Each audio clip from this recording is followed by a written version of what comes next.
Hürmetli vatandaş, bugünkü leksiyalarımızı başlayımız. Leksiyada sizi qacırız, Washington'da sözleyimiz.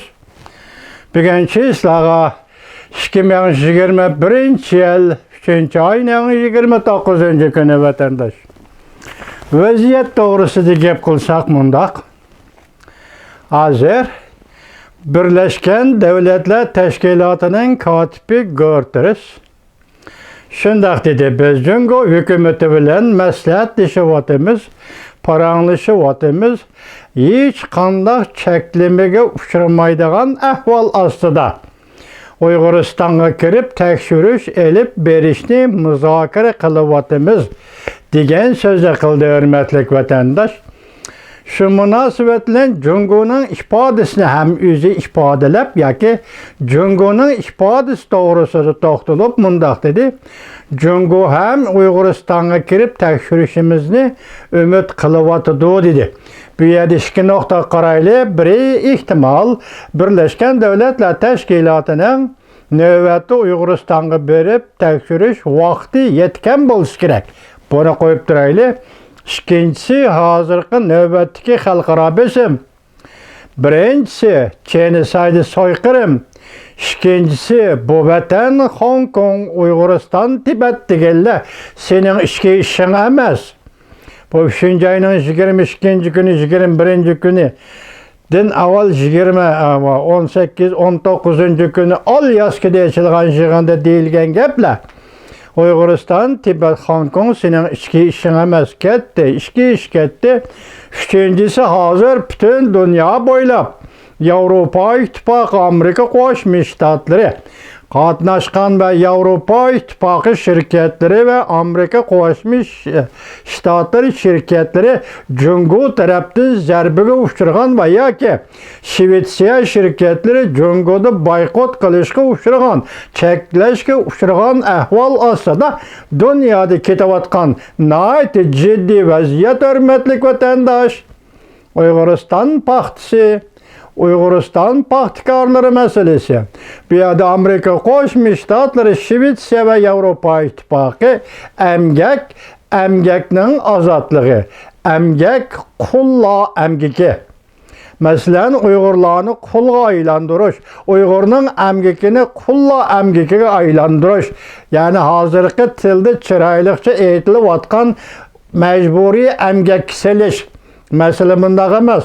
Uyg'urlarni qulga aylantirish, qul paxtikorlarga aylantirish, Uyg'ur paxtikorlarini qulga aylantirish. Mana shu takrorladim, kechiring vatandosh. Bütün dünyanın vaziyati hozir shunga markazlashdi. O'tgan qirg'inchilik yoki kishilik huquq embargo qilish masalasi. Bugungi kunda endi Uyg'ur paxtikorlari masalasi. Mushundaq bo'lib vaziyat bo'lib o'tirg'i chiqdi vatandosh. Buningga nisbatan aytganda, hozir Amerika Qo'shma Shtatlarining davlat ishlar kotibi Antony Blinken bir ishdan gumon qildi. O ish nima? Aldığımızdaki işki ütüp ketken 2. aydan başlap məxsus gruppa, mutaxassislar gruppası Beijing, Wuhan şehriga berip juqumluq virusdan kelish manbini tekshirgan edi. Qaraganda yaqinda bu to'g'rida dokulat e'lon qilinadi ekan. Ko'rdingizmi? Mushundaq payti bu doklatni tayyorlashga Jungoning o'zining olimlari yoki ximiya, biokimiya olimlari qatnashgan gap. Gördünüz mü ma dünyani? Uyguram gördünüz mü ma dünyani? Del şundaq paytda Devlet İşler Katibi Antony Blinken çıkıp biz bu ahvalda bu doklatning haqiqiy doklat bo'lishidan gumon qilamiz degan fikrni o'tirib qo'ydi.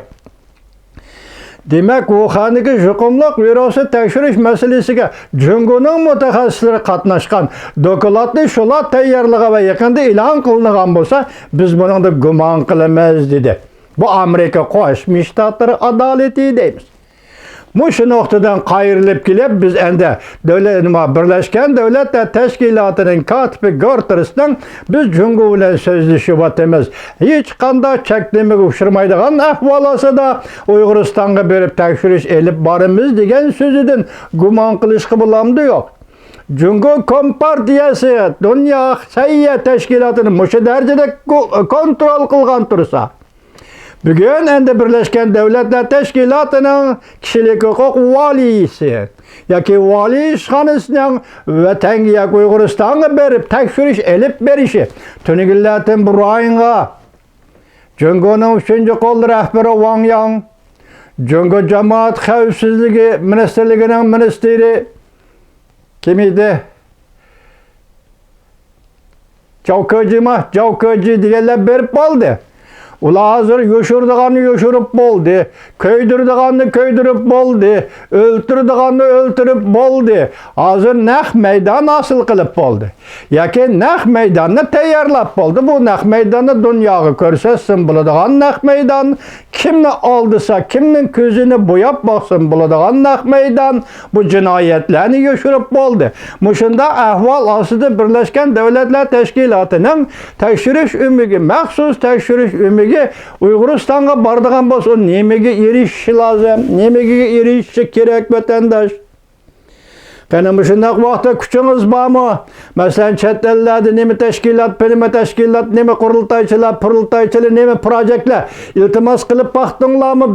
Bizdan bir odamni qatnashtiringlar deb baqdinglarmi? Uyg'urlardan mushuning ko'ngil bilgan va mush yo'lda mang'alaydigan o tarafga, bu tarafga yoki sol tarafga, o'ng tarafga qaramaydigan misqol manfaat uchun, faqat Uyg'urning manfaati uchun udul qarab mangdigan bir odamni tayyorlab, Birlashgan Davlatlar Tashkiloti tekshirish umigining qatorida biz Shinjonga, Uyg'uristonga avatimiz deyalaydigan bir odam bormi? Nomida faoliyatchi, eg'izida faoliyatchi, da'vo qilg'uchi kishi fursat keldi mana sana. Mushu fursatda Birlashgan Davlatlar Tashkilotining qatorida, mutaxassislar qatorida bir Uyg'ur yoki bir ikki Uyg'ur bilib berish kerak. Shu vaqtda biz bu tekshirishga Birlashgan Davlatlar Tashkilotining tekshirishiga va uning oxirgi natijasiga ishonamiz vatandosh. Uningdan keyin vaziyat to'g'risida ajoyib bir g'ayri fikr keldi, g'ayri bir ahvol yoki g'ayri bir uchur keldi deyli. Bu uchurning avtori kim desanglar, sizlarga da'vatgan Jonlinning nazari. Jonlin apandi. Bugun atdiganda 29-kun YouTube'da nima dedi? Mavzu qarang. Amerika havo armiyasi Jungo'da bombardimon qiladigan 50,000 nishonni belgiladi. Avstraliya parlament boshlig'i Jungo bilan urush qilishga tezlikda tayyorlik qilishimiz lozim deb ko'rsatdi. Jonlin nazari 3-oyning 29-kuni YouTube. Buni ham qo'shib so'zlaysam, malliksam uzrab ketdi. Shunga to'xtab qoldim. Oxirida ko'rib baqay bo'lmasa, atay qoldirdim vatandoshim.